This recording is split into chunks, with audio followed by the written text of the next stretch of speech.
नमस्कार, बहुत स्वागत है आप सभी का। आप देख रहे हैं न्यूज 18 और मैं हूं आपके साथ पूजा सचदेवा। राजधानी भोपाल में हिंदू छात्राओं के साथ दुष्कर्म करके उन्हें ब्लैकमेल करने का मामला सामने आया है। यह पूरा घटनाक्रम अजमेर कांड के जैसा है। आखिर कैसे इस मामले का खुलासा हुआ, सबसे पहले आप ये रिपोर्ट देखिए, उसके बाद करेंगे चर्चा की शुरुआत।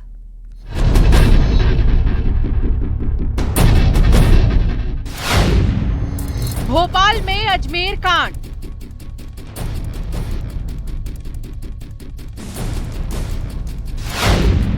वीडियो बनाकर किया ब्लैकमेल।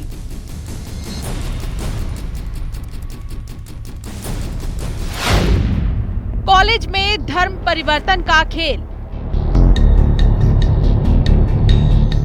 मध्य प्रदेश के भोपाल से बेहद ही हैरान करने वाला मामला सामने आया है। इस वारदात ने सालों पुराने अजमेर कांड की यादें ताजा कर दी हैं। भोपाल के कॉलेज के छात्रों और पूर्व छात्रों ने गैंग बनाकर एक के बाद एक कई युवतियों के साथ दरिंदगी की वारदात को अंजाम दिया। कई युवतियों ने बदनामी के डर से मामला दर्ज नहीं करवाया, लेकिन बाग सिवनिया पुलिस थाने में एक युवती ने जब हिम्मत कर केस दर्ज करवाया तो कई लड़कियों की भी हिम्मत खुली और अब तक 3 युवतियां सामने आ चुकी हैं। दरअसल राजधानी भोपाल के टीआईटी कॉलेज में छात्राओं के साथ दुष्कर्म किया गया। यहाँ दोस्ती और प्यार का झांसा देकर कुछ युवकों ने वारदात को अंजाम दिया। जिन युवकों पर दुष्कर्म का आरोप है वो सभी युवक एक विशेष समुदाय के हैं। सामने आए पीड़िताओं का कहना है कि दोस्ती और प्यार का झांसा देकर उनके साथ दरिंदगी की गई। इस मामले में कॉलेज के 3 पूर्व छात्रों पर आरोप लगे हैं, जिनमें से 2 की गिरफ्तारी हो चुकी है और फिलहाल पूरे मामले की जांच के लिए एसआईटी का गठन किया गया है। एक संवेदनशील मामला प्रकाश में आया है, जिसमें कि बाग सिवनिया क्षेत्र में कुछ इस तरह की शिकायतें आई थी। जिस मामले में प्रकरण कायम किया गया है उसमें अलग अलग 3 आवेदिकाओं ने उसमें शिकायत दर्ज कराई है, जिसमें कि प्रकरण पंजीबद्ध किया गया है। इसमें 2 आरोपी जो मुख्य आरोपी है उन्हें गिरफ्तार कर लिया गया है। और अब आपको बताते हैं कैसे कॉलेज में छात्राओं को फंसाने के लिए जाल बुना जाता था। ब्लैकमेलिंग से जिस्म फिरोशी का जाल बुना गया। वीडियो वायरल करने की धमकी देते थे। डरी लड़कियों को दूसरे युवक को सौंप देते थे। लड़कियों को सहेलियां लाने को कहा जाता था। पीड़ित की सहेलियों से भी दुष्कर्म किया जाता था। रेप, ब्लैकमेलिंग के जाल में फंसाया जाता था। वहीं अब बीजेपी विधायक रामेश्वर शर्मा ने इस केस को फास्ट ट्रैक कोर्ट में चलाने की मांग की है। इसमें अगर कोई आपराधिक गिरोह है तो पूरी गिरोह का पर्दाफाश हो। अगर कौन कमरा दिलाता है, कौन लड़कियों को बहलाता फुसलाता है और कौन लड़कियों के साथ सामूहिक दुष्कर्म करता है और कौन लड़कियों के वीडियो बनाकर वायरल करता है, तो ऐसी सारी हरकत में एक जो गेम है लव जिहाद की और इस्लामिक कट्टरता फैलाकर या बेटियों को सताया जा रहा है या हिंदू बेटियों को जानबूझकर निशाना बनाया जा रहा है। जिस तरह की खबरें आ रही है कि उसमें धर्मांतरण की बात हो रही है, तो ये मतलब मैं समझता हूँ कि समझ में नहीं आ रहा हो क्या रहा है। ये तो ये ऐसी चीजें हो रही कि ये सरकार इन सब चीजों, इस सरकार का वार और भारतीय जनता पार्टी का वार सब इन्हीं चीजों पे है, उसके बाद हो रही है, फिर क्या मतलब। इस मामले में अब तक कई बड़े खुलासे हो चुके हैं। कॉलेज की कई छात्राओं से दुष्कर्म हुआ। लड़कियों को जबरन गांजा पिलाया, जबरन मांस खिलाया। बैतुल की 2 बहनों से दरिंदगी की गई थी। फरहान साद ने जबरन गांजा पिलाया। निजी कंपनी के अधिकारी की बेटी को फंसाया गया। वारदात के लिए सेफ हाउस करते थे इस्तेमाल। अबरार हामिद गैंग को सेफ हाउस देते थे। फिलहाल मामले में एसआईटी जांच कर रही है। भोपाल कांड में और भी बड़े खुलासे हो सकते हैं। Bureau report, network 18।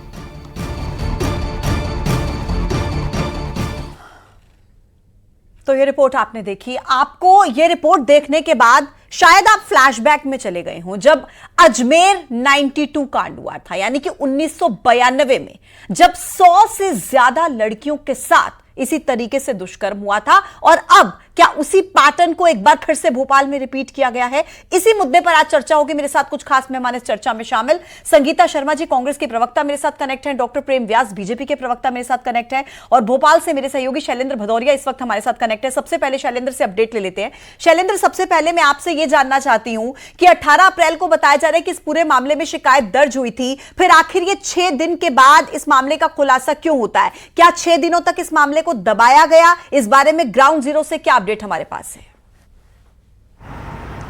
देखिए, बिल्कुल आपने ठीक कहा कि ये पूरा मामला 18 तारीख को सामने आया था, जब बाग सिवनिया थाना में एक युवती के द्वारा इसकी शिकायत की गई थी, और उसके बाद कुछ और युवतियां सामने आई और उनके आधार पर भी उसमें जांच रिपोर्ट या कहें कि रिपोर्ट को एफआईआर को और आगे बढ़ाया गया। ये बात बिल्कुल सही है कि लगभग 6 से 7 दिन इस घटनाक्रम को दबाने का प्रयास किया गया, लेकिन कुछ हिंदूवादी संगठनों को इस बात की भनक लग गई थी और उनके माध्यम से मीडिया को इस बात की जानकारी मिली, और उसके बाद जो है वो मामला खुलासे में आया। हालांकि पुलिस के अधिकारियों का देखिए ऑफ कैमरा जरूर ये कहना है कि ये मामला बेहद संवेदनशील था और ऐसे में आरोपियों की गिरफ्तारी बहुत आवश्यक थी, और जो पीड़ित नाबालिग बच्चियां हैं वो उसमें से कुछ नाबालिग है, इसलिए उनको पॉस्को एक्ट के तहत मामला दर्ज किया। ऐसे में उनकी पहचान उजागर ना हो, उनके सामाजिक जो परिस्थितियां उस पर कोई प्रभाव न पड़े, इस कारण ही इस केस का डिस्कशन मीडिया के माध्यम से नहीं किया गया था। लेकिन अब चूंकि पूरा घटनाक्रम जो है वो मीडिया के सामने आ चुका है, और ऐसे में अब पुलिस अधिकारियों का दावा है कि 2 प्रमुख आरोपी जो फरहान और साद की जो बात की जा रही है, जो सबसे अधिक इसमें जो इन्वॉल्व थे, कि जो कॉलेज में लड़कियों को, जो फ्रेशर लड़कियां हैं उनको अपने प्यार के झांसे में लेते थे और उसके बाद उनको शहर के अलग अलग हिस्सों में ले जाकर दुष्कर्म की वारदात को। और अभी तक कितने अरेस्ट हुए हैं? कितने लोगों का गैंग था ये? देखिए, अभी तक की जो जानकारी निकल कर आई है, 5 से 6 युवकों के नाम जो है इसमें सामने आए, जिसमें 2 युवक जो है वो उसी कॉलेज के छात्र बताए जा रहे हैं। इसके अलावा जो कुछ और युवकों के नाम भी, इसमें 3 से 4 युवकों के नाम सामने आए हैं। हालांकि पुलिस ने अभी 2 आरोपियों को गिरफ्तार किया और उसमें 3 फरियादियां जो है अभी तक सामने आई हैं। लेकिन ये घटनाक्रम सामने आ गया तो हो सकता है कि आने वाले दिनों में एसआईटी जब इस पूरे मामले की जाँच करेगी तो वो पीड़ित बच्चियाँ जो हिम्मत नहीं जुटा पा रही होंगी कि आखिर पुलिस के पास कैसे जाएं, सामाजिक बदनामी के डर से, हो सकता है कि वो भी अब हिम्मत दिखाएं। बिल्कुल, हो सकता है अभी कुछ और नाम सामने आए जो आकर ये कहें कि उनके साथ क्या हुआ है। अभी 3 लड़कियों ने अपनी फरियाद जो है वो पुलिस स्टेशन में दर्ज कराई है, शिकायत दर्ज कराई है। लेकिन शैलेंद्र, पूछताछ में ये पता लगा है कि भाई मांस खाने के लिए उन पर दबाव बनाया गया, धर्म परिवर्तन करने के लिए उन पर दबाव बनाया गया। क्या ये सब बातें प्राथमिक तौर पर पुलिस की जांच में सामने आई हैं शैलेंद्र? बिल्कुल निश्चित तौर पर देखिए, जो पुलिस ने, एसआईटी की टीम ने जो बच्चियां हैं उनसे जब पूछताछ की कि कहां उनको ले जाते थे, क्या खान पीन की बात होती थी, तो उन्होंने बताया कि देखिए उनको गांजा भी पिलाया गया, उनको जबरन मांस भी खिलाया गया। इसके साथ ही जो युवक हैं वो उनके निकाह करने की बात भी करते थे और उसके बाद धर्म परिवर्तन की बात भी करते थे। तो ये लड़कियां जो है काफ़ी डरी हुई थी और उन्होंने पुलिस की पूछताछ में इस बात को खुलासा किया है कि न केवल उनके साथ दुष्कर्म यानी सामूहिक दुष्कर्म की वारदात को अंजाम दिया गया है, बल्कि उनका धर्म परिवर्तन कराने का प्रयास भी किया गया, और यही कारण है इस मामले को लेकर अब सियासत भी गर्मा गई है। जी बिल्कुल ठीक है शैलेंद्र, एक आखिरी सवाल मैं आपसे पूछ रही हूं, उसके बाद मैं अपने मेहमानों के पास जाऊंगी। मुझे ये बताइए शैलेंद्र, अगर आप हमें कुछ ऐसा बता पाए कि पिछले कुछ दिनों में जो लगातार एक के बाद एक महिलाओं के खिलाफ दुष्कर्म के मामले मध्य प्रदेश में सामने आ रहे हैं, क्या आपको लगता है कि पिछले कुछ समय की तुलना में ये मामले बहुत ज्यादा बड़े? क्योंकि डेटा तो यही बताता है शैलेंद्र। देखिए, बिल्कुल अगर मैं राजधानी भोपाल की ही बात करूं तो पिछले 15 दिन में ये तीसरा मामला सामने आया। सबसे पहले देखिए बैरागढ़ में इसी तरह का मामला सामने आता है। धर्म विशेष का युवक जो है युवती को प्यार के झांसे में रखता है और उसके बाद उसका दुष्कर्म की वारदात को अंजाम देता है। और इसी तरह का मामला जो है भोपाल के टीटी नगर थाने में भी सामने आता है। एक आरोपी जो है वो एक युवती के साथ दुष्कर्म की वारदात को अंजाम देता है और उसमें भी इसी तरह की कुछ चीज़ें निकल कर सामने आई हैं कि किसी दूसरे व्यक्ति के जरिए उसकी दोस्ती जो है वो कराई गई थी और उसके बाद उसने बाणगंगा थाना इलाके में उसके दुष्कर्म की वारदात को अंजाम दिया और बाद में उस युवती ने टीटी नगर थाने में एफआईआर कराई। हालांकि ये भी जानकारी जो है वो मीडिया को साझा नहीं की गई थी, बाद में इस बात की जानकारी मीडिया को लगी थी और उस आरोपी को भी गिरफ्तार करके जेल भेज दिया गया। और इन्हीं आंकड़ों को लेकर मैं आगे चर्चा की शुरुआत करूंगी। आपका बहुत शुक्रिया मेरे साथ जुड़ने के लिए। डॉक्टर प्रेम व्यास, आपके साथ शुरुआत करते हुए आंकड़े आप सुन रहे थे, शैलेंद्र जो मेरे सहयोगी बता रहे थे, लगातार ग्राउंड जीरो से वो भोपाल को कवर करते रहे हैं बीते लंबे समय से। आप ये जो इस मामले को देखते हैं, 18 अप्रैल को मामला सामने आता है, 6 दिन तक किसी के सामने ये आता नहीं है, शिकायत दर्ज हो जाती है थाने में। क्या कहेंगे आप, क्या कहेंगे इस कार्रवाई को, क्या नाम देंगे सर? नहीं प्रिया जी, देखिए सर्वप्रथम तो जब जैसे ही मामला संज्ञान में आया था उसके बाद ऐसे कई सारे पहलू और तथ्य होते हैं जिसकी पुलिस आंतरिक रूप से जांच करती, क्योंकि पीड़िता की पहचान को सार्वजनिक तौर पर उजागर नहीं किया जा सकता। दूसरा, अगर पेपर्स या विभिन्न माध्यमों से जानकारी लग जाती अपराधियों को तो निश्चित रूप से वे भाग जाते हैं। इसीलिए संवेदनशील मामला है, बहुत ही दुखद और बहुत ही हेवनीय। सर अभी भी भागे हुए हैं, सिर्फ 2 ही पकड़े हैं आप लोगों ने। ये निश्चित रूप से पूजा जी, जब 2 लोग पकड़ा है हमने, ऐसी जब प्रदेश में अगर कहीं भी घटना हुई है तो हमने निश्चित तौर पर 24 घंटे में, और जो कांग्रेस के जो नेता के पुत्र भागे थे उनको भी 6 महीने में अपराधी के तौर पर पकड़ा था। तो निश्चित रूप से आप उसके लिए आशान्वित रहे। अपराधी कहीं भी होगा, मध्य प्रदेश सरकार किसी भी अपराधी को ना तो शाब्दिक आश्रय देने का कार्य करती है, ना वास्तविकता में उसको किसी भी तरह का आश्रय दिया जाता है, और अपराधियों को अपराधी की तरह ही डील किया जाता है। आपने कहा कि ये अजमेर केस जैसा मामला, तो सबसे पहले तो मेरी आपत्ति यह है कि अजमेर केस में चिश्ती परिवार को ये सार्वजनिक विदिता की जो संरक्षण देने का कार्य कर रहे थे, इसलिए लगभग 40 सालों का समय लगा। अगर प्रारंभिक तौर पर संरक्षण ना मिला होता तो निश्चित रूप से चिश्ती परिवार के जो खेल खेला था वो उसी समय उजागर हो जाता। और आप अपराध जोड़ रहे हैं सर हम, डॉक्टर प्रेम व्यास, हम कार्रवाई की बात नहीं कर रहे। कार्रवाई आप बिल्कुल ठीक कह रहे हैं, 32 साल के बाद न्याय मिला था, सजा दी गई थी, लेकिन मैं अपराध की यहां पर बात कर रही हूं। वहां पर भी 100 से ज्यादा लड़कियों के साथ इसी तरीके से दुष्कर्म हुआ था, उनको ब्लैकमेल किया गया था, उनको जबरदस्ती नशा कराया गया था। सेम उसी पैटर्न को भोपाल में फॉलो कर लिया जाता है सर आपके राज में, आपकी सरकार है सर। देखिए पूजा जी, सबसे पहले तो मैं आपको बता दूं, लगभग 48 ऐसे मामले हैं जो महिलाओं से संबंधित है जिसमें फास्ट ट्रैक कोर्ट्स में केसेस चला के सजा दी जा चुकी है। महू वाले मामले में मुश्किल से 15 दिन पहले आजीवन कारावास की सजा हो चुकी है, 6 ही माह में। तो सरकार तो ये बार बार प्रदत्त करती कि सरकार हर उस व्यक्ति के साथ है, महिला के साथ है, बाल्य के साथ है, जिसके भी साथ अपराध होता है। लेकिन जब भी हम अवेयरनेस प्रोग्राम चलाते हैं, केरला फाइल्स जैसी मूवीज आती तो आप बताइए ना, खुलकर विरोध कौन करता है? सोशल प्रोग्राम, अवेयरनेस प्रोग्राम जब चलाया जाता है तो उसको धर्म विशेष के साथ में जोड़कर उन प्रोग्राम्स को रोकने का दुष्कृत्य कौन करता है? राजस्थान में कौन कहता है कि महिलाओं का प्रदेश है इसलिए यहाँ पर अपराध ज्यादा होते हैं? उत्तर प्रदेश में कौन कहता है कि जो है लड़के लड़कों से भूल हो जाती है? इस तरह के शाब्दिक आश्रय देने के कारण ही इस तरह के जो धर्मांध लोग हैं वो अपराधों को जो है संलिप्त होते हैं। और मैं आपको आश्वस्त करता हूँ, प्रदेश सरकार किसी भी तरह से किसी भी अपराधी को नहीं बख्शेगी। ठीक है सर, लौट रही हूं आपके पास। संगीता शर्मा जी, जवाब दीजिए।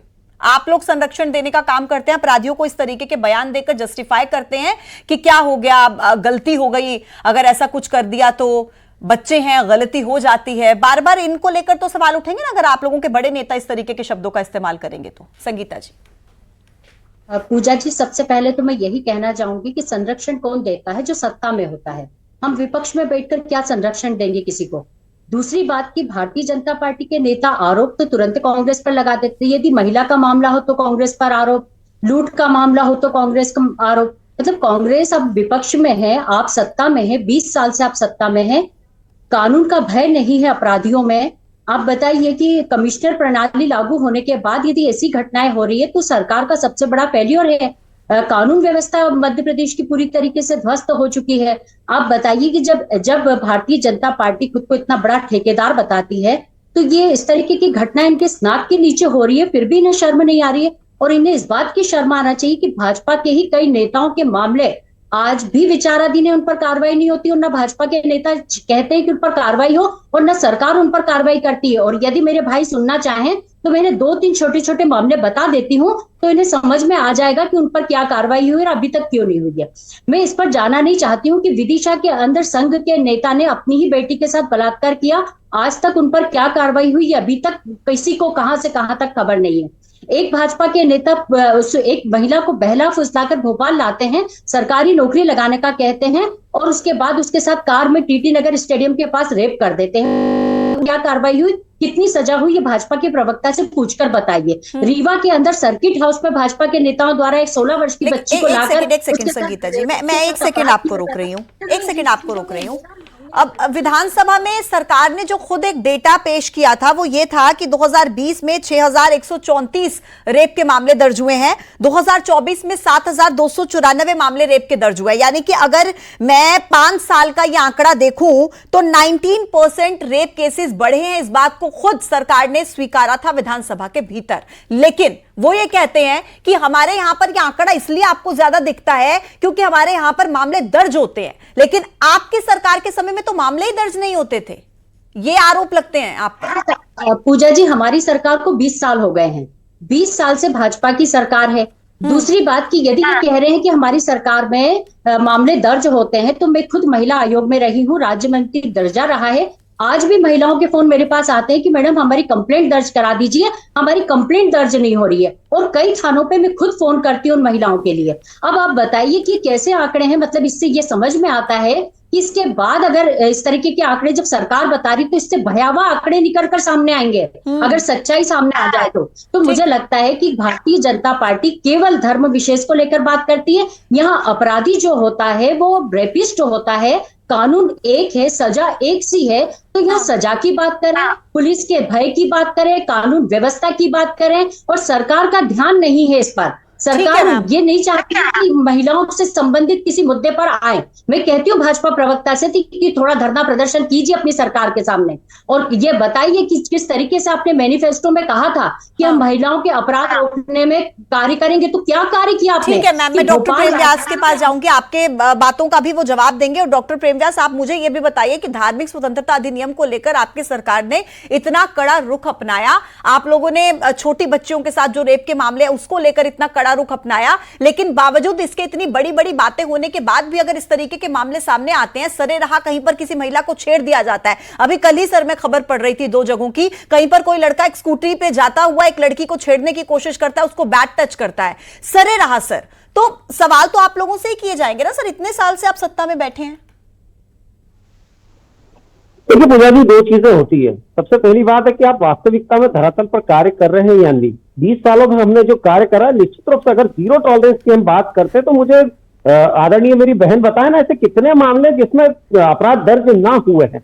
दूसरी बात इन्होंने कहा हम विपक्ष में है। जीतू पटवारी जी ने टीकमगढ़ के किसी व्यक्ति के लिए टीआई को धमकाया, बाद में पता चला कि वही व्यक्ति अपराधी था। आप कह रहे हैं हम विपक्ष में हैं, तो हम क्या कर सकते हैं? आप इस तरह का आचका देने का जो कार्य करते हैं उसको बंद कर दीजिए। आपने कहा कि महिलाएं हम कैसे दे सकते हैं साहब, हम तो सत्ता में ही नहीं है ना, इतने सालों से सत्ता में आप है, संरक्षण आप देते हैं, वो कह रहे हैं।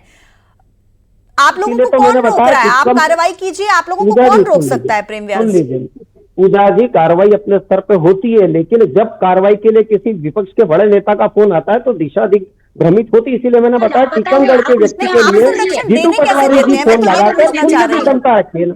डॉक्टर प्रेम व्यास, आपका राज है ना, आपके राज्य में संरक्षण देने कैसे दे रहे हैं आप? नेता प्रतिपक्ष के रूप में क्या कोई सरकारी कर्मचारी, अधिकारी, नेता प्रतिपक्ष अगर स्वयं फोन लगाएंगे, कांग्रेस अध्यक्ष स्वयं फोन लगाएंगे, तो क्या उनकी बात को नहीं सुना जाएगा? आप तो मुझे ये बताइए ना, मैं तो नाम लेके बता रहा हूँ, मैं घटना का भी उल्लेख कर रहा हूँ कि संबंधित घटना में फोन लगाया, बाद में चलिए ठीक है सर। बस मैं इस मामले पर यही उम्मीद करती हूँ कि जैसे अजमेर में हुआ था, 32 साल के बाद सजा मिली थी, इस मामले में कम से कम ऐसा ना हो, फास्ट ट्रैक कोर्ट में मामला चले और जल्द गिरफ्तारियां हो, सजा मिले, यही हम उम्मीद करते हैं साहब। शुक्रिया आप सभी का मेरे साथ जुड़ने के लिए और बातचीत करने के लिए। आगे बढ़ेंगे, अब आपको दिखाते हैं टॉप 20 खबरें।